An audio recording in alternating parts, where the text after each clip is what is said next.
Man, have you ever tried Poppy Coca-Cola? Oh my goodness, it's actually, that's actually really good. I'm not gonna lie to you there. Anyway, supposedly it's a healthier Coke soda thingy, because, a lot of calories and carbs and sugar, and no one needs that, so, yeah.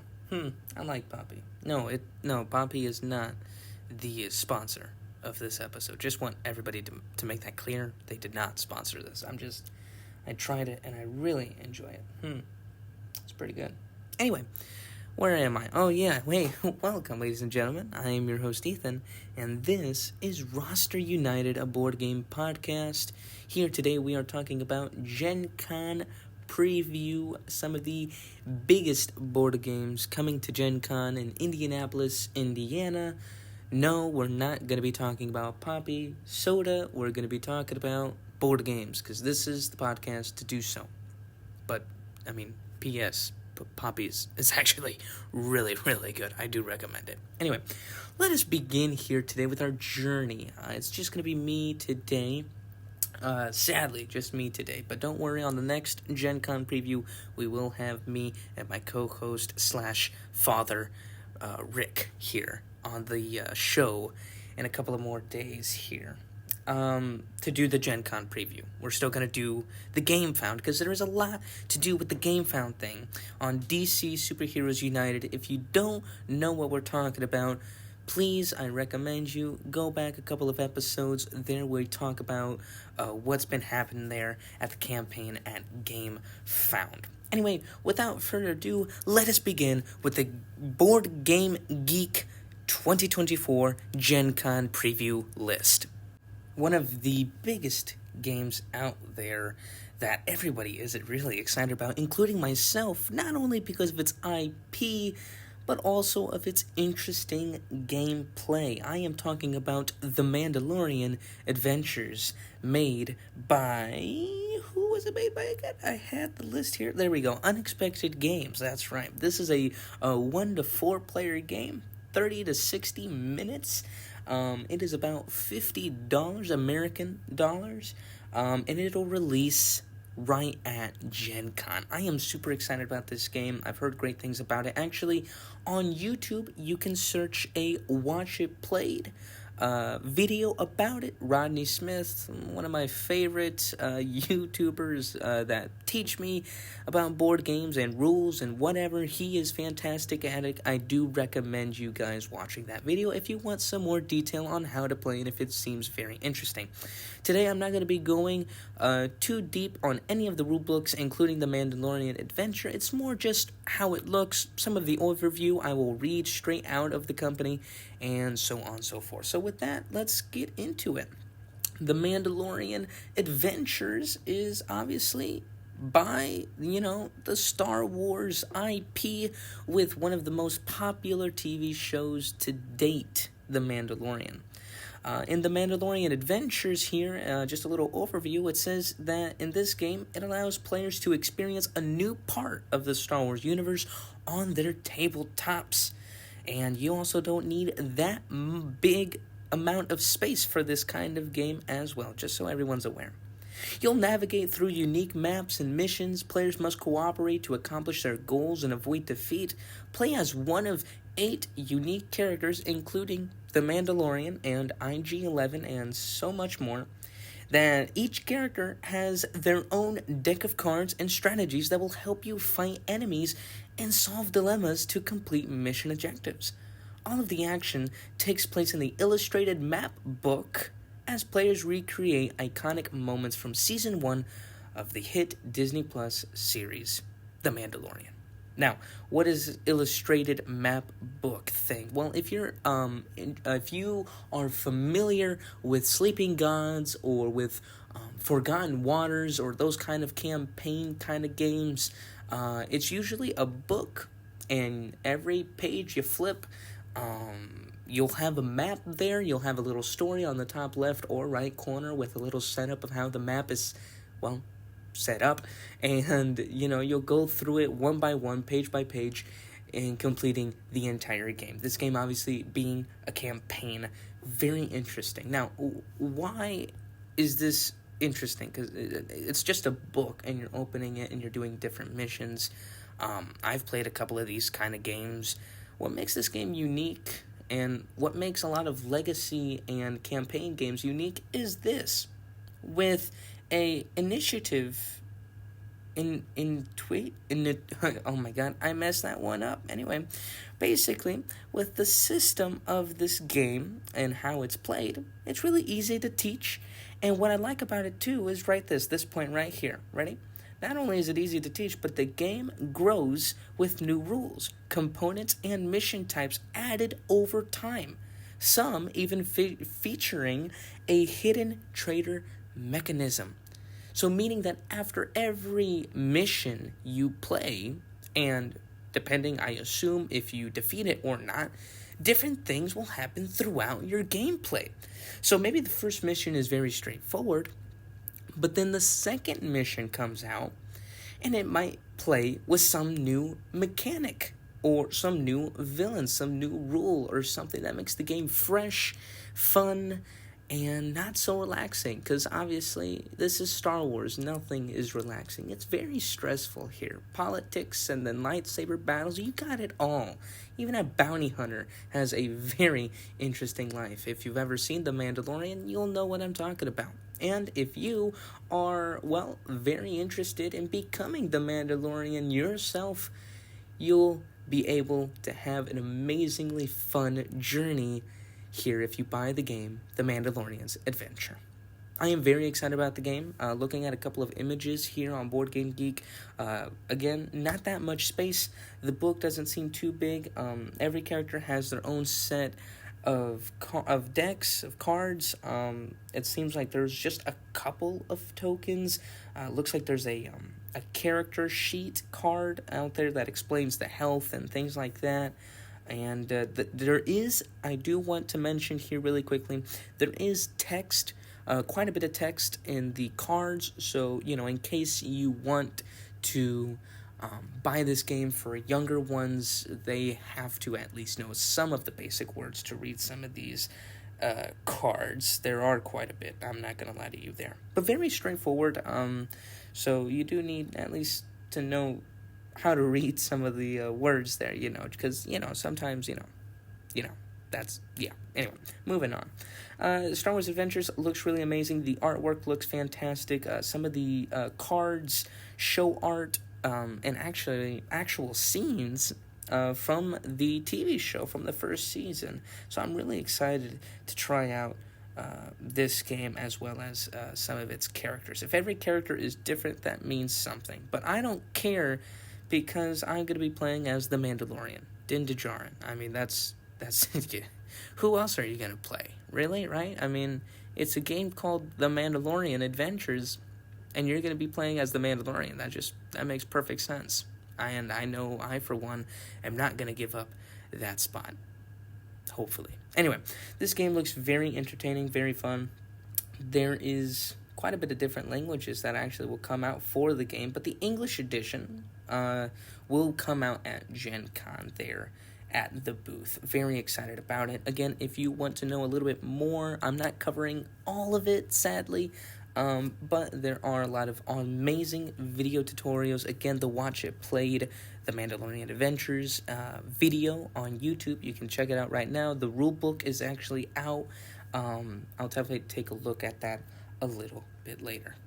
Another amazing kind of looking game that I like a lot. Actually, I reviewed the original game. Was it last year? I think, yeah, last year, and I love it. And now they're doing a roll and write of it. It's called Cascadia Rolling. Now there are two versions of this: Cascadia Rolling Hills and Cascadia Rolling River. So let's take a look at what this game is.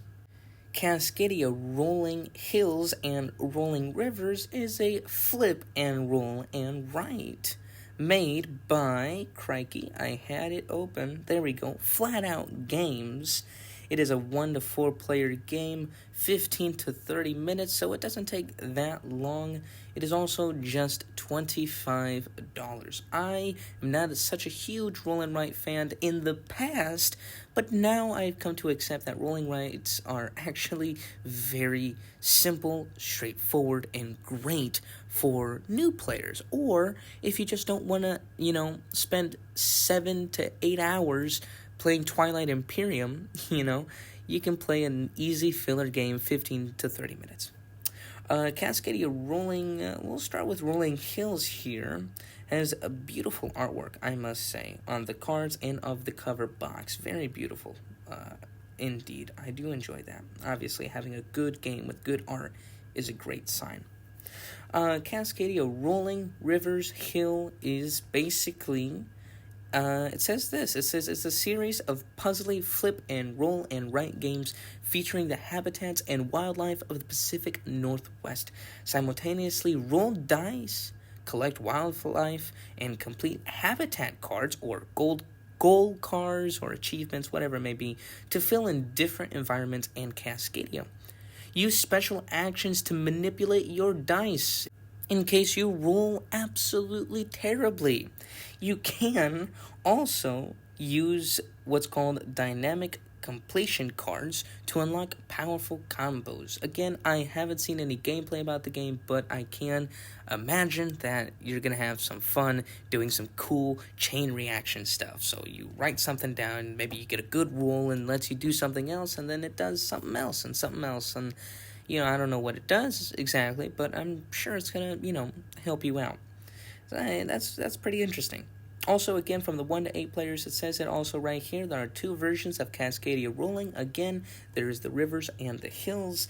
Each version features the following unique content. Get both versions to play to 1 to 8 players on 8 different maps. Usually, on a roll and write, you'll all have to play on one map. But on this version, it's going to be very interesting because you can choose what map you want, and everybody can play however they like, on any map they want, on any kind of cool-looking thing, and just roll with it. Pun intended, kind of? I don't know. But yeah, no, it's going to be very interesting. I do like that. What else contains in the box? Well, a unique central special die that changes the way each round plays out. 4 unique environment sheets based on the different region of Cascadia, each with its own special gameplay elements. You'll also have in the box 30 unique habitat cards with breathtaking art by Beth Sobel. I hope I'm saying that right.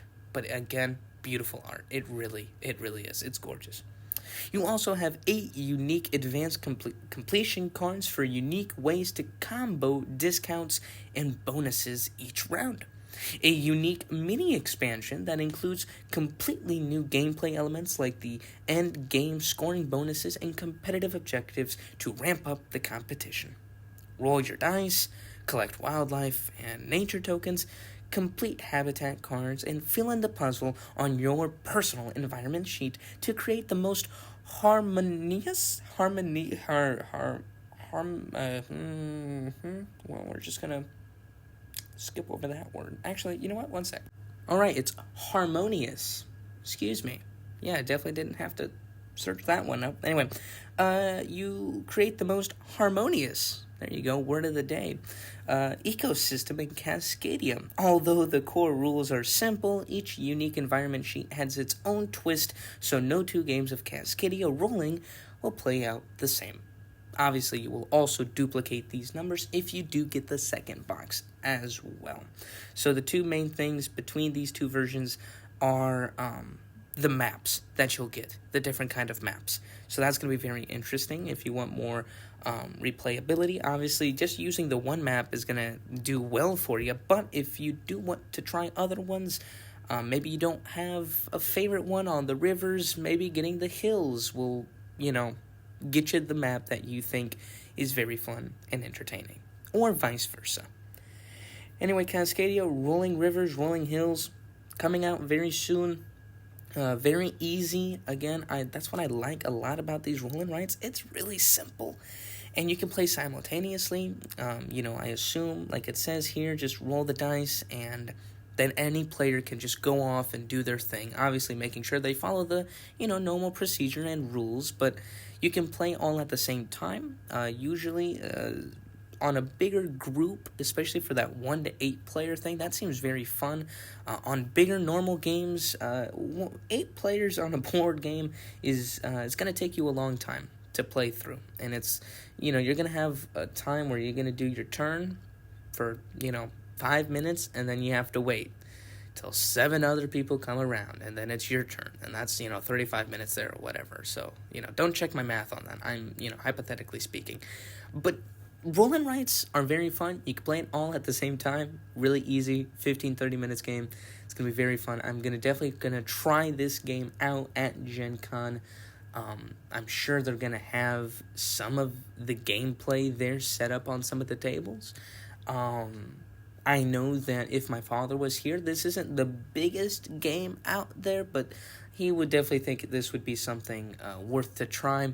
And obviously we have a very spread out kind of family, meaning that our gaming likes are very different. I like hardcore games, games that, don't absolutely destroy your brain, but games that are, fun, difficult, and, take some time. There are other games, though, or gamers, like my mother, who like simple games, and roll and rides are right up her alley, literally. So, this game, especially if you have some newcomers, new players in your group, or, maybe even in your family, young ones as well, all you have to do is just, draw a box or whatever, and there you can play this awesome puzzle game where you use your brain and you don't play video games, because they rot your brains.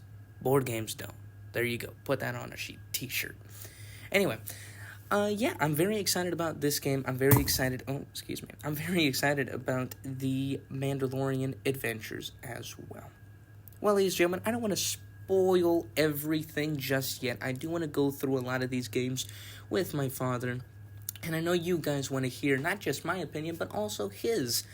And so, very, very soon, if not today, hopefully tomorrow, we'll post another episode of the GenCon preview. Number 2, when we go through a couple of more games, and just, talk through it. I think it'll be very, very fun.